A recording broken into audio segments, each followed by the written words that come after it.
Mark chapter 5. They came to the other side of the sea to the region of Gethsemane. When Jesus got out of the boat, immediately a man from the tombs with an unclean spirit met him. And the man lived in the tombs.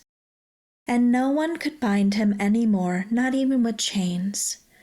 For he had often been bound with shackles for the feet and with chains, and he tore apart the chains and broke the shackles into pieces, constantly screaming and screeching among the tombs and on the mountains, and cutting himself with sharp stones. Seeing Jesus from a distance, he ran up and bowed down before him in homage. And screaming with a loud voice, he said, "What business do we have in common with each other, Jesus, Son of the Most High God? I implore you by God, swear to me, do not torment me." For Jesus had been saying to him, "Come out of the man, you unclean spirit." He was asking him, "What is your name?" And he replied, "My name is Legion, for we are many." And he began begging him repeatedly not to send him out of the region. Now there was a large herd of pigs grazing there on the mountain. And the demons begged him, saying, "Send us to the pigs so that we may go into them." Jesus gave them permission. And the unclean spirits came out of the man and entered the pigs. The herd, numbering about 2,000, rushed down a steep bank into the sea, and they were drowned one after another into the sea. The herdsmen, tending the pigs, ran away, reported it in the city and in the country, and the people came to see what happened. And they came to Jesus and saw the man who had been demon-possessed, sitting down, clothed and in his right mind, the man who had previously had the legion of demons, and they were frightened.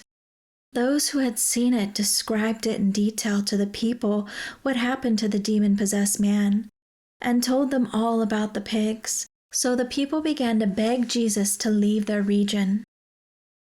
As he was stepping into the boat, the Gentile man who had been demon-possessed was begging with him, asking that he might go with him as a disciple. Jesus did not let him come, but instead he said to him, "Go home to your family and tell them all the great things that the Lord has done for you and how he has had mercy on you." So he obeyed and went away and began to publicly proclaim in Decapolis, in the region of the 10 Hellenistic cities, all the great things that Jesus had done for him, and all the people were astonished. When Jesus had again crossed over in the boat to the other side of the sea, a large crowd gathered around him, and so he stayed by the seashore. One of the synagogue officials named Jairus came up and seeing him, fell at his feet and begged anxiously with him, saying, "My little daughter is at the point of death. Please come and lay your hands on her so that she will be healed and live." And Jesus went with him, and a large crowd followed him and pressed in around him from all sides. A woman in the crowd had suffered from a hemorrhage for 12 years and endured much suffering at the hands of many physicians. She had spent all that she had and was not helped at all, but instead had become worse. She had heard reports about Jesus and came up behind him and in the crowd and touched his outer robe, for she thought, "If I just touch his clothing, I will get well." Immediately, her flow of blood was dried up, and she felt in her body and knew without any doubt that she was healed of her suffering. Immediately, Jesus, recognizing in himself that power had gone out from him, turned around in the crowd and asked, "Who touched my clothes?" His disciples said to him, "You see the crowd pressing in around you from all sides, and you ask, 'Who touched me?'" Still, he kept looking around to see the woman who had done it. And the woman, though she was afraid and trembling, aware of what had happened to her, came and fell down before him and told him the whole truth. Then he said to her, "Your faith and personal trust and confidence in me has restored you to health. Go in peace and be permanently healed from your suffering." While he was still speaking, some people came from the synagogue's official's house, saying to Jairus, "Your daughter has died. Why bother the teacher any longer?" Overhearing what was being said, Jesus said to the synagogue official, "Do not be afraid.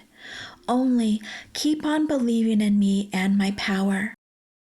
And he allowed no one to go with him as a witness, except Peter, James, and John, the brother of James. They came to the house of the synagogue official, and he looked with understanding at the uproar and commotion, and people loudly weeping and wailing and mourning. When he had gone in, he said to them, "Why make a commotion and weep?